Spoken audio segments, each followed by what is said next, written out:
What's up mga ka-technician? May isang system unit pala ako ngayon na aayusin at ipapakita ko sa inyo ang pagbalik ng memory at video card na nilinisan gamit ang eraser at saka ito fan, ang central processing fan.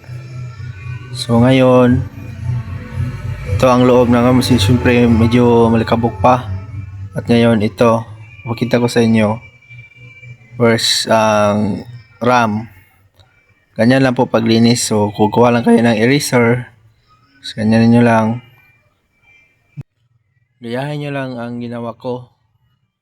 Ganyan para at siguraduhin nyo na malinis talaga at ganyan. Dapat kailangan kumikinang yung ginto ng RAM para sure talaga na gagana. Yan, kagaya ng pinakita ko, ganyan. Ganyan. At pangalawa, ito ang paglagay ng thermal paste sa CPU pan. Ganyan. So, pag nalagyan nyo na, ganyan nyo lang. Gayahin nyo lang yung ginawa ko. Ganyan. Ganyan. Pag matapos na, tayo nyo lang na ibabalik ko na. Ito muna. Yung paglinis ng copy card.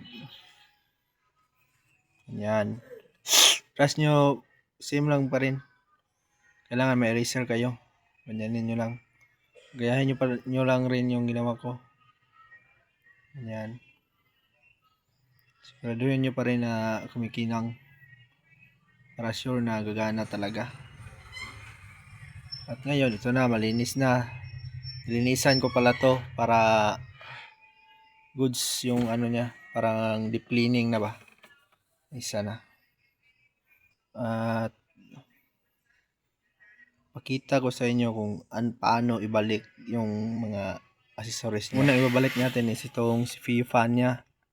So may thermal paste na. Yan. At siguruhin nyo lang na yung butas na yan, 4 na butas yan, kailangan yung pin ng CPU fan talagang pumasok dyan para hindi yun ma-bend yung mga lock na yan. Tapos so ganyan, lagay nyo na yan at tigpitan nyo lang yan. Iyahin nyo lang yung ginawa ko, 4 na bisis yung higpitan yan.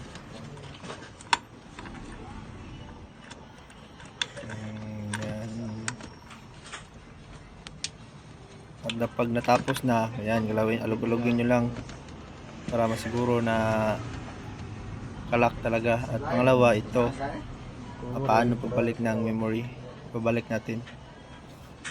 Ito na, gayahin nyo lang din yung ginawa ko. Ganyan. Antayin na.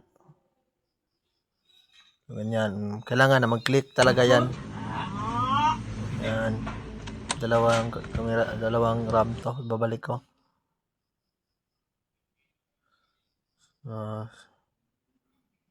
Yan. Goods.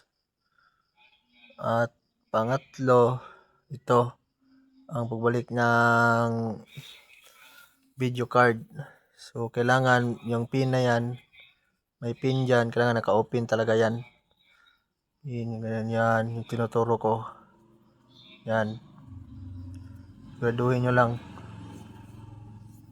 Pagkatapos, yan. Pasok na. At yan. Okay na, tapos na lahat. Tabalik ko na lahat. At testing na lang natin. At ito na. Testing na natin. Turn on lang natin. Yun. Goods na. May ilaw na. Yung mga lights. Yun. Ikot ng fan. So, antayin natin na mag-display. Yun. Lumalabas na. So, pag ganyan, lumalabas na. So, possible na okay na yan. Antayin na lang natin na lalabas na yung yun. Desktop niya sa Windows Home. At yun lang po. Maraming salamat. Paki-like and subscribe lang po. At sa mga may gustong i-request dyan, kagaya ng CCTV installation, configuration for router, and ito, computer repair. Sabihan nyo lang ako para ma-upload ko sa next video ko. Maraming salamat.